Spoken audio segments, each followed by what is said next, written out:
Ici, si nous voulons revenir un peu au contexte de ce que la Bible nous dit, on voit qu'il y a un maître, un propriétaire qui a son champ dans lequel son intention était de planter quelque chose qui a de l'importance, qui aide. C'est le blé. Et la Bible nous montre que pendant que les gens dormaient, l'ennemi est venu planter une autre herbe, une autre plante qui est livrée. Ce jour, je voudrais parler de... En fait, mon thème de ce jour, c'est « Laissez-les croître ensemble, l'un et l'autre, jusqu'à la moisson ».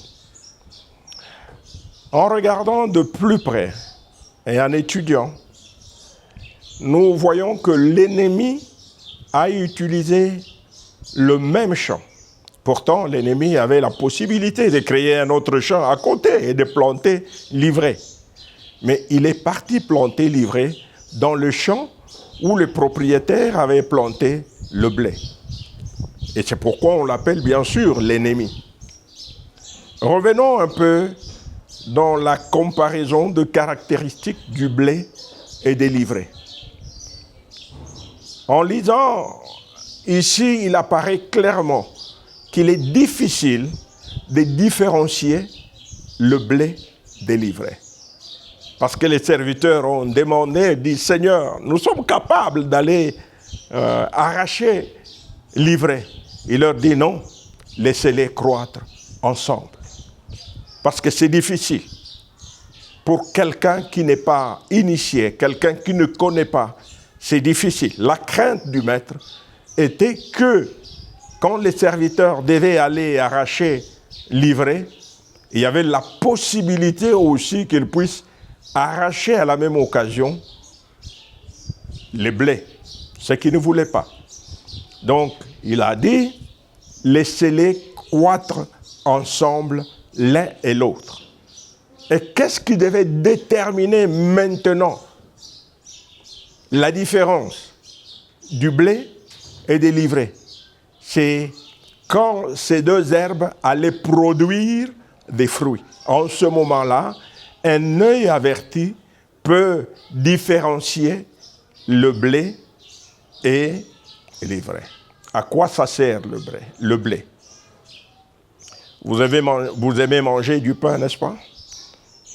Voilà, le pain que nous mangeons est fabriqué ou pétri avec la farine de blé. Et c'est bon. Mais l'ivraie, par contre, produit des graines qui sont un peu toxiques.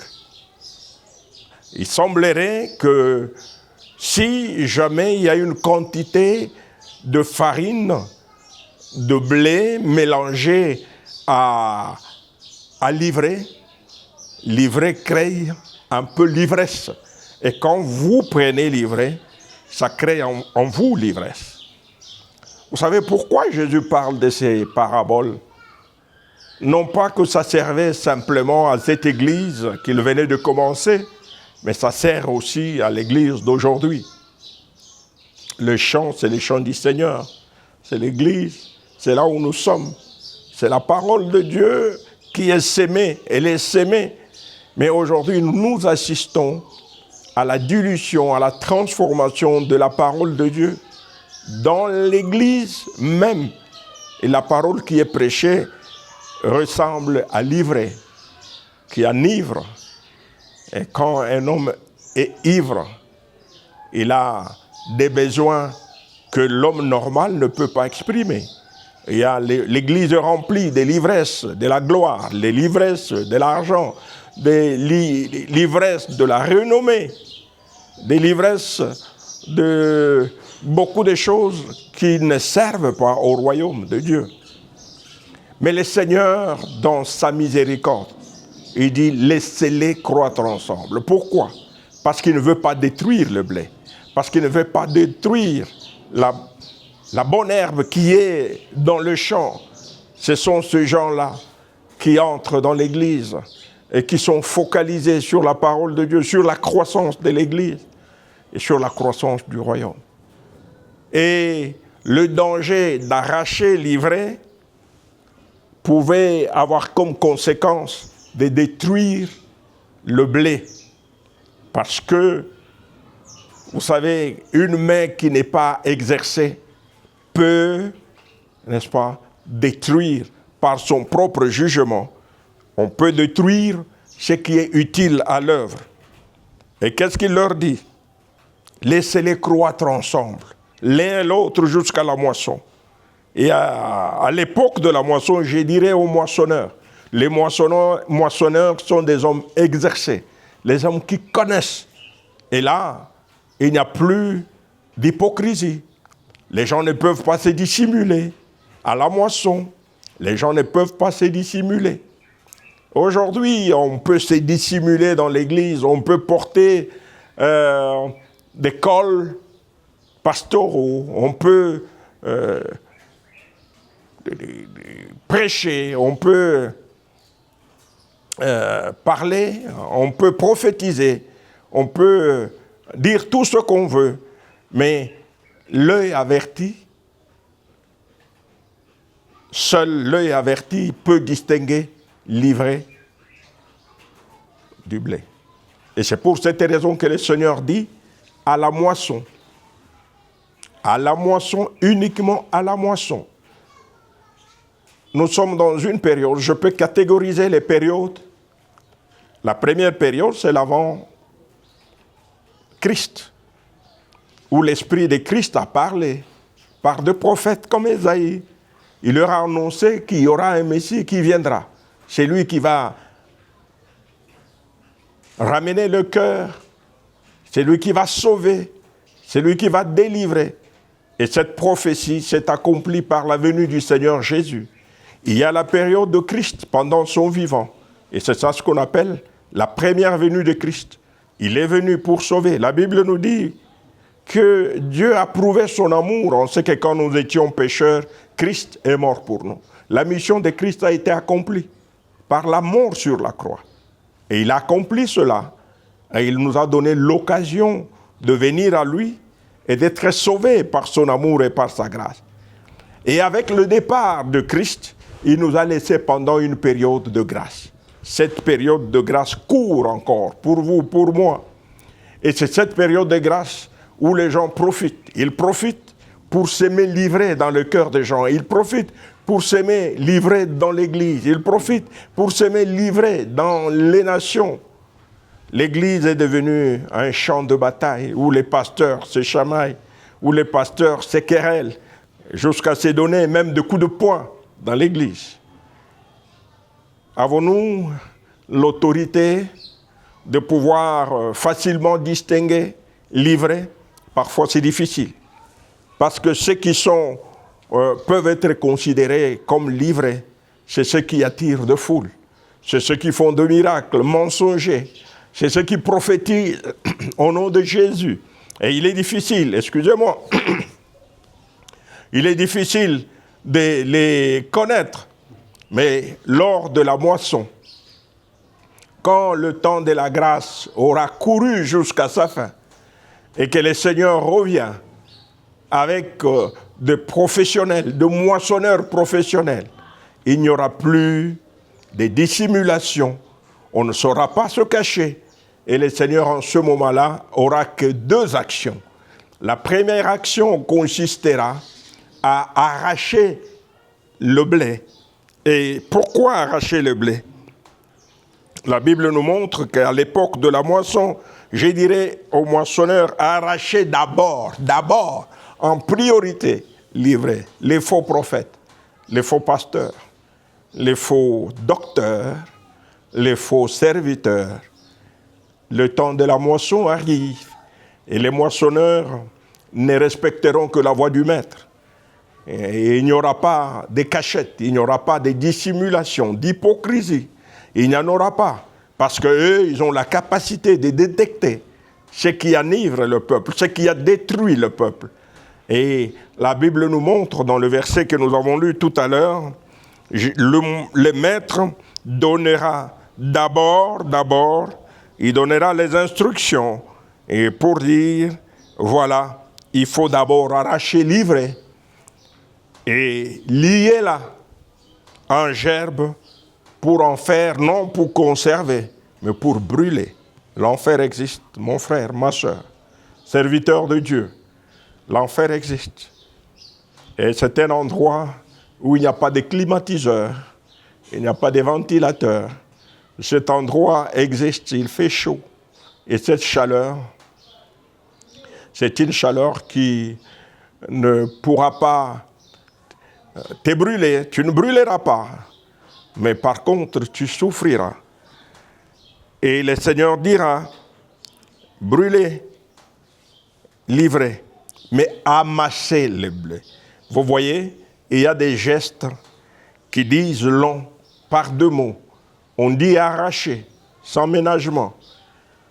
Lier, sans ménagement. Mais par contre, pour les blés, on dit amasser. C'est-à-dire avec prudence, avec soin. On doit amasser les blés pour le mettre dans le grenier, pour servir. L'Église a besoin de gens qui servent le Seigneur dans la crainte, dans la vérité. L'Église a besoin de membres qui n'amènent pas l'idolâtrie dans l'Église. Vous savez que beaucoup de serviteurs de Dieu deviennent idolâtres, non pas parce qu'ils le veulent, non, c'est parce que leurs membres le poussent à être un objet d'idolâtrie. Nous devenons l'objet d'idolâtrie quand nous transformons la grâce que le Seigneur a placée en nous comme un bien privé que nous pouvons gérer de notre manière, que nous pouvons gérer comme quelque chose qui nous appartient. Les dons que le Seigneur donne, il les donne pour le bien de son Église. Mais dès lors que maintenant les membres comprennent que notre pasteur a des dons particuliers et qu'ils commencent à quitter leur banc, à venir à genoux devant les serviteurs, gonflés dans une chaise qui impose les mains, qui croit qu'il a la capacité d'opérer les miracles par sa force, ces serviteurs rendent les membres rendent les serviteurs des idoles, au point où quand les serviteurs peuvent pécher, tomber dans le péché, mais les gens continuent à croire en lui plutôt que de prier pour lui. Ils continuent à les soutenir plutôt que de les discipliner. Nous parlerons de la discipline un peu plus tard. Mais je voulais ainsi insister sur le besoin ou cette parole du maître, un maître prudent qui dit « laissez-les croître ensemble, l'un et l'autre ». Frères, sœurs, pasteurs, nous n'avons pas la capacité aujourd'hui de pouvoir distinguer, de pouvoir séparer. Nous avons seulement le devoir de prêcher la parole de Dieu tout en laissant les soins au Seigneur. Mais il y a quelque chose qui m'intrigue dans ce verset. C'est que l'ivraie ne deviendra jamais le blé. C'est ça, cela me fait peur. L'ivraie ne deviendra jamais le blé. C'est grave. Pourtant, le Seigneur nous donne la possibilité de changer, la possibilité de venir vers lui. Mais parce que l'ivraie a été planté par l'ennemi, il connaît pourquoi il a planté l'ivraie.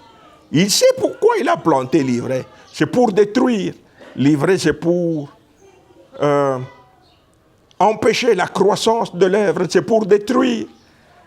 Mais chose qui est grave, c'est que l'ivraie ne sera jamais le blé.